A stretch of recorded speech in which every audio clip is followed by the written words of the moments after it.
Item ಯಾವುದೇ ಇರಲಿ try ಮಾಡಿ ಆಚಿ ಚಿಕನ್ ಮಸಾಲಾ. ವಿಜ್ಞಾನ ತಂತ್ರಜ್ಞಾನದಲ್ಲಿ ನಾವು ಚಂದ್ರನನ್ನು ತಲುಪಿದ್ದೇವೆ. ಈ ಮೂಢನಂಬಿಕೆಯಲ್ಲಿ ಪಾತಾಳವನ್ನು ತಲುಪ್ತಾ ಇದ್ದೇವೆ ಅನ್ನೋದಕ್ಕೆ ಬಾಗಲಕೋಟೆಯಲ್ಲಿ ನಡೆದಿರುವಂತಹ ಘಟನೆಯೇ ಸಾಕ್ಷಿ. 18 ತಿಂಗಳ ಪುಟ್ಟ ಮಗುವೊಂದು ಸಂಪಿಗೆ ಬಿದ್ದು ಸಾವನ್ನಪ್ಪಿರುತ್ತೆ. ಆ ಮಗುವನ್ನು ಬದುಕುಳಿಸಿಕೊಳ್ಳುವುದಕ್ಕೆ ಪೋಷಕರು ಮಾಡಿದಂತಹ ಈ ಪ್ರಯತ್ನ ಇದೆಯಲ್ಲ, ಇದು ಆಶ್ಚರ್ಯಕ್ಕೆ ಕಾರಣವಾಗ್ತಾ ಇದೆ. ಅಷ್ಟಕ್ಕೂ ಏನಾಯ್ತು ಅಂದ್ರ ಇಲ್ಲಿದೆ ನೋಡಿ ಡೀಟೇಲ್ಸ್. ಸಂಪ್ನಲ್ಲಿ ಮುಳುಗಿ 18 ತಿಂಗಳ ಮಗು ಸಾವು. ಉಪ್ಪಿನಲ್ಲಿ ಮುಚ್ಚಿ ಮಗು ಬದುಕಿಸಲು ಪ್ರಾರ್ಥನೆ. ಶವದ ಮುಂದೆ ಕುರಾನ್ ಹಚ್ಚಿ ಕೂತ ಕುಟುಂಬ. ಎದುರು ಮನೆಯವರ ನೀರಿನ ಸಂಪ್ನಲ್ಲಿ ಮುಳುಗಿ ಸಾವನ್ನಪ್ಪಿದ್ದ ಮಗುವಿನ ಶವವನ್ನು ಉಪ್ಪಿನಲ್ಲಿ ಮುಳುಗಿಸಿಟ್ಟು ಬದುಕಿಸಲು ಯತ್ನಿಸಿದ ಘಟನೆ ಬಾಗಲಕೋಟೆಯ ಸೆಕ್ಟರ್ ನಂಬರ್ 38ರಲ್ಲಿ ನಡೆದಿದೆ. 18 ತಿಂಗಳ ಅಮೀನಾ ಪಠಾಣ್ ಎಂಬ ಮಗು ಸಂಪ್ನಲ್ಲಿ ಮುಳುಗಿ ಸಾವನ್ನಪ್ಪಿತ್ತು. ಆದರೆ 2 ತಾಸಿಗೂ ಹೆಚ್ಚು ಕಾಲ ಮಗುವಿನ ಶವವನ್ನ ಉಪ್ಪಿನಲ್ಲಿ ಮುಳುಗಿಸಿಟ್ಟು ಕಿವಿಯ ಬಳಿ ಕುರಾನ್ ಹಾಡು ಹಾಕಿ ಬದುಕಿಸುವ ಪ್ರಯತ್ನ ಮಾಡಿದ್ರು. ಆದರೆ ಪೋಷಕರ ನಿರೀಕ್ಷೆ ಸುಳ್ಳಾಯಿತು. ಹೌದು, ಬಾಗಲಕೋಟೆಯ ನವನಗರದಲ್ಲಿ 18 ತಿಂಗಳ ಮಗು ಅಮೀನಾ ನೀರಿನ ಟ್ಯಾಂಕ್ಗೆ ಬಿದ್ದು ಮೃತಪಟ್ಟಿತ್ತು. ಆದರೆ ಮಗುವನ್ನು ಬದುಕಿಸಬಹುದು ಎಂಬ ಮೂಢನಂಬಿಕೆಯಿಂದ ಪೋಷಕರು ಆಕೆಯ ದೇಹವನ್ನು ಗಂಟೆಗಟ್ಟಲೆ ಉಪ್ಪಿನಲ್ಲಿ ಮುಳುಗಿಸಿಟ್ಟಿದ್ದಾರೆ. ಮಗು ಮೃತಪಟ್ಟಿದ್ದರೂ ಅದನ್ನು ಒಪ್ಪಿಕೊಳ್ಳದ ಕುಟುಂಬಸ್ಥರು ಮಗುವನ್ನು ಹೇಗಾದರೂ ಮಾಡಿ ಬದುಕಿಸಲೇಬೇಕು ಎಂದು ಮುಂದಾಗಿದ್ದಾರೆ.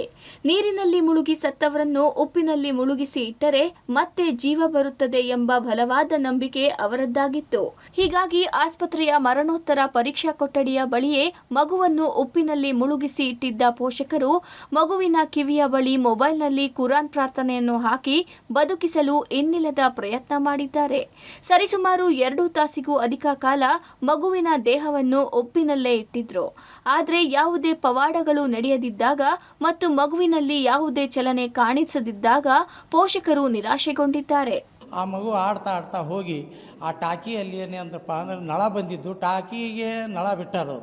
ಆ ತುಂಬು ಹೊತ್ತಿನಲ್ಲಿ ಅದು ನೋಡಿ ಕೈ ಜಾರಿತು ಅಥವಾ ಏನು ಮಾಡಿತು ಅವ್ರಿಗೆ ಏನು ಗುರ್ತೇ ಇಲ್ಲ. ಹುಡುಕಾಡೋದು ಚಾಲೂ ಮಾಡಿದರು. ಅಲ್ಲಿ ಇಲ್ಲಿ ಹೋಗೈತೇನು, ಅಲ್ಲಿ ಆಡಕತ್ತಾಳೆ, ಆ ಕಡೆ ಆಡಕತ್ತಾಳೆ ಅಂತ ಸಿಗಲೇ ಇಲ್ಲ. ಆಮೇಲೆ ಪೊಲೀಸ್ ಸ್ಟೇಷನ್ಗೆ ಹೋಗಿ ರಿಪೋರ್ಟ್ ಬರೆಸಿ ಹುಡುಕಾಡೋದು ಚಾಲೂ ಮಾಡಿದರು. ಅದು ಎಲ್ಲಿ ಸಿಗಲಿಲ್ಲ. ಮನೆ ಮುಂದೆ ಟಾಕಿಯಲ್ಲಿ ನೋಡಿರಿ ಟಾಕಿ ಗೀಕೆ ಅದೋ, ಯಾ ಟಾಕಿ ಗೀಕೆ ಆಗೈತೇನು ಅಂತೇಳಿ ಪೊಲೀಸರು ಹೆಲ್ಪ್ ಮಾಡಿ ಹುಡುಕಾಡೋದಾಗ ಟಾಕಿ ಒಳಗೆ ಇದ್ದು ಮಗ ಅದು ತೀರ್ಕೊಂಡಿದ್ದು. ವೈದ್ಯರ ಸಲಹೆ ಮೇರೆಗೆ ಶವ ಹೊರಕ್ಕೆ. 2 ಗಂಟೆಗಳ ನಂತರ ಸ್ಥಳದಲ್ಲಿದ್ದ ವೈದ್ಯರು ಪೋಷಕರಿಗೆ ತಿಳಿ ಹೇಳಿ ವೈದ್ಯಕೀಯ ಸಲಹೆಗಳನ್ನು ನೀಡಿದ್ದಾರೆ. ವೈದ್ಯರ ಮಾತನ್ನು ಕೇಳಿದ ಕುಟುಂಬಸ್ಥರು ಕೊನೆಗೂ ಮಗುವಿನ ದೇಹವನ್ನು ಉಪ್ಪಿನಿಂದ ಹೊರಗೆ ತೆಗೆದಿದ್ದಾರೆ. ಬಳಿಕ ಮಗುವಿನ ಮರಣೋತ್ತರ ಪರೀಕ್ಷೆ ಮಾಡಿ ಪೋಷಕರಿಗೆ ಹಸ್ತಾಂತರಿಸಲಾಯಿತು. ನಂತರ ಪೋಷಕರು ಮೃತದೇಹವನ್ನು ತೆಗೆದುಕೊಂಡು ಹೋಗಿ ಅಂತ್ಯಕ್ರಿಯೆ ಮಾಡಿ ಮುಗಿಸಿದ್ದಾರೆ. ಅದು ಒಂದು ಸ್ವಲ್ಪ ದಿವಸದಿಂದ, ಒಂದು 4-5 ದಿವಸದಿಂದ ಒಂದು ಬೆಂಗಳೂರಿನಾಗ ಒಂದು ಕೇಸ್ ಆಗಿತ್ತಂತ್ರಿ. ಆ ಕೇಸ್ ಆಗಿದ್ಮೇಲೆ ಒಂದು ಜೀವ ಬಂತಂತದು ಹುಡುಗರು. ಅದ್ರ ಸಂಬಂಧ ಇಟ್ಟಿದ್ರು, ಮತ್ತೇನಿಲ್ಲ. ಈಗೇನು ಬದಲಾವಣೆ ಆಗಿಲ್ಲ. ದೇವ್ರ ಮೇಲೆ ಭಾರಿ ಆಗಿಬಿಟ್ಟಿದ್ವಿ. ಏನು ಮಾಡಿದ್ದು ನೀನು ಮಾಡಪ್ಪ ಅಂತ ಹೇಳಿದ್ರು. 2 ತಾಸು ಇಟ್ಟಿದ್ರು. ಇಲ್ಲ ಆಗಿಲ್ಲ. ಆ ಪ್ರಯತ್ನ ಅಂಕರ್ ಮಾಡಿದ್ವಿ, ಆದ್ರೆ ಆಗಿಲ್ಲ. ಅದೇನು ಅದು ಭಗವದ್ಗೀತಾ ರೀ. ಅದೊಂದು ಅದ್ರ ಮೇಲೆ ನಮ್ಗೆ ನಂಬಿಕೆ ಭಾಳ ಐತಿ. ಏನಾರು ಆಗಬಹುದಂತೆ ಅದು ಇಟ್ಟಿದ್ವಿ, ಆಗಿಲ್ಲ. ಮಕ್ಕಳ ಬಗ್ಗೆ ನಿರ್ಲಕ್ಷ್ಯ, ಮೂಢನಂಬಿಕೆಯಿಂದಾಗಿ ದುರಂತ ಮತ್ತಷ್ಟು ನೋವು ತಂದಿದೆ. ಸಾಮಾಜಿಕ ಜಾಲತಾಣದ ಸುಳ್ಳು ಮಾಹಿತಿ ನಂಬಿ ಪೋಷಕರು ಸಾವನ್ನಪ್ಪಿದ ಮಗುವನ್ನು ಉಪ್ಪಿನಲ್ಲಿ ಇಟ್ಟಿದ್ದು ವಿಪರ್ಯಾಸವೇ ಸರಿ.